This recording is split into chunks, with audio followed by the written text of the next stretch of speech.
Hello, everybody, and welcome to Forever Sports. And South Africa has been very eagerly awaiting the announcement of the Springbok squad to take on Australia in the first two test matches of the Rugby Championship. However, we do have confirmation that the squad will not be announced today. There has been a lot of hype about it, lots of conversations about who's going to get cut from the squad, but unfortunately, we are going to have to wait another day at least, with the squad apparently postponed, well, officially postponed, but apparently set to come out tomorrow. And lots of people are now speculating why that might be the case, because, Rassie Erasmus said on Saturday evening they were going to trim the squad down and it'll be announced on Tuesday, which basically implied that the squad was all but confirmed and that they basically would just need to announce them.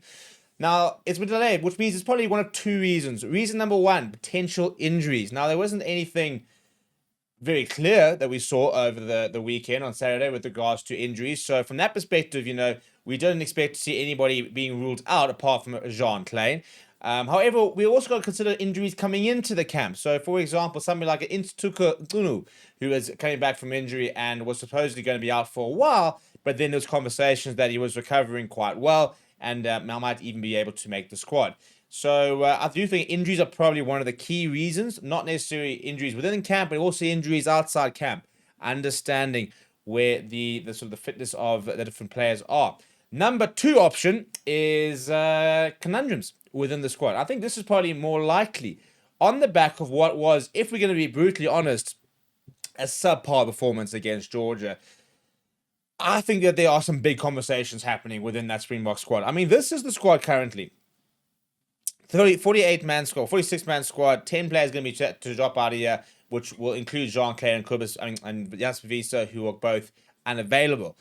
I think that there might be more conversations about where the squad is than maybe initially thought, because we've seen certain senior players not manage to make the sort of step up and look exactly where they were a few years ago. And now there are lots of question marks over their long-term future. And that might be maybe sort of making a bit of a change in plans. Just like Rassie Erasmus, alluded to the fact, he admitted that he wanted to play a different team in this Georgia test, but the performance against Italy in that first test made him rethink and say, right, well, we actually probably need to change a few things. He said that after the first Italy test, saying we might have to change a few things with regards to what the second team was going to look like. So the worrying thing is bar the Barbarians games, I think we've had 2 out of 3 games not go according to plan, and that is making us change our plans.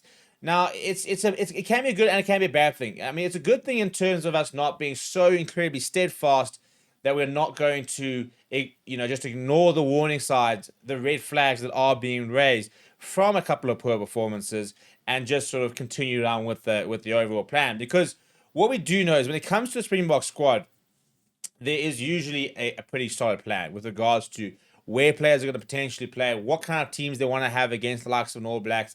And they often are quite upfront about this and basically say, this is kind of the teams for the year. This is what you got to do to sort of get into those teams or stay in these teams. And this is kind of what your role is. Now, we've had a couple of subpar performances against opposition, which should not be pushing us the way they maybe did. And all of a sudden, some of the plans are being reviewed. And this could potentially mean that the squad announced tomorrow is not going to be the squad that was on some sort of paper on Saturday. What's going to be interesting to see is the fact that Rassie spoke about there being a more settled squad, a more experienced squad being named for Australia. But now there's potential for conversation to be had about players who are a bit older, who are those experienced players not delivering, and the younger players delivering. For example, on Saturday, we saw massive games coming from Ruan Okia, Marnus van der Merwe, Bowen Venter, Edward van der Merwe, Caden Moody with another strong game. So all of a sudden, you're seeing some of the really good, talented young players stand up and actually outplay their older counterparts when you think of the game that Bongi Manambi had when he came on. The game that Vincent Koch had when he came on. Lots of people talking about the fact that even Evan Etzebeth wasn't necessarily at his best over the weekend. So maybe I think there are probably some very tough conversations currently happening within that Bok camp with regards to where they're going to go. And they need to make some decisions in terms of who they want to back right now from the short to medium and long term.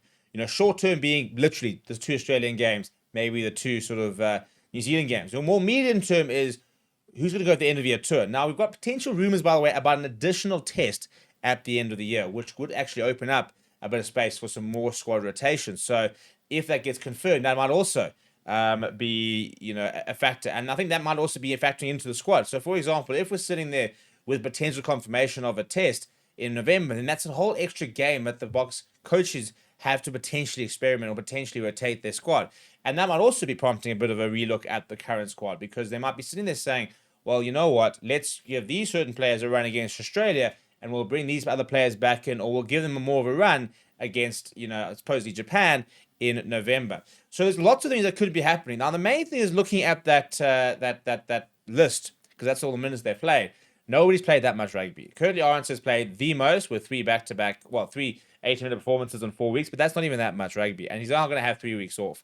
So nobody is going to be, inverted commas, rested for the Australia series, because nobody really needs the rest. I mean, somebody like a Curtly Arons, for example, he's played in Japan, he had a few weeks off, he's not going to play 3 games. He doesn't really need the rest. If you look at players there, I think something like a Vincent Tuka's probably played quite a lot domestically. Edel van der Merwe's played quite a lot domestically. Ruan Nokia's played a relative amount, but he also had an injury. So I don't think there's that many players there that have played a tremendous amount of rugby where we have to worry about managing their workload right now, because they probably wouldn't have played that much rugby in the last couple months.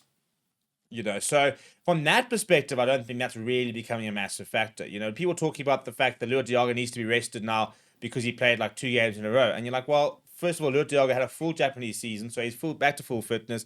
He then had a full month off, so he could play 3 games in a row if they wanted to. I mean, back in the day, you always did. I think now we're almost a little bit too quick to say players have to have a rest when they don't necessarily need it. And Rassie has spoken about the fact that there are certain players who need to be playing consistently and enjoy playing consistently, and almost sort of suits their fitness to play week in, week out. And there are other players that benefit from having a rest, from having a bit of time off. And they've got to try and weigh up, sometimes when they see a player's performance dip, for example, is that player playing poorly? Is that player tired? Is that player just no longer the player he was? And, are there shortcuts to try and take to get that player back to the top of their game? Because at the top of their game, they're the best player for that position or for that team. If they're not at that level, now getting consistently not at that level, then it becomes a big call. Is it time to maybe move that player on and back the younger player and get those games, get that experience into those younger players to try and make sure that when it comes to the 2027 World Cup, we then have the experience in the squad to try and challenge forward? Because we all know that 15, 20 games, that's kind of the magic mark. And basically, Rassie Erasmus wants to make sure that going into the 2027 World Cup, there are basically next to no players who have fewer than 15, 20 games for Springboks, because then it means that they settled in international rugby. So bottom of the line is, we'll have a video out tomorrow when the squad is released. We might even do a live show. But right now, no squad today. But as soon as we have a squad, it. We'll be first up here on the channel, and we'll be taking you guys through it. Please do smash a like on the video. Please do subscribe to the channel, and let me know down below, what do you think the conversations are? Who do you think is going to drop out of the squad? Let me know in the comments below.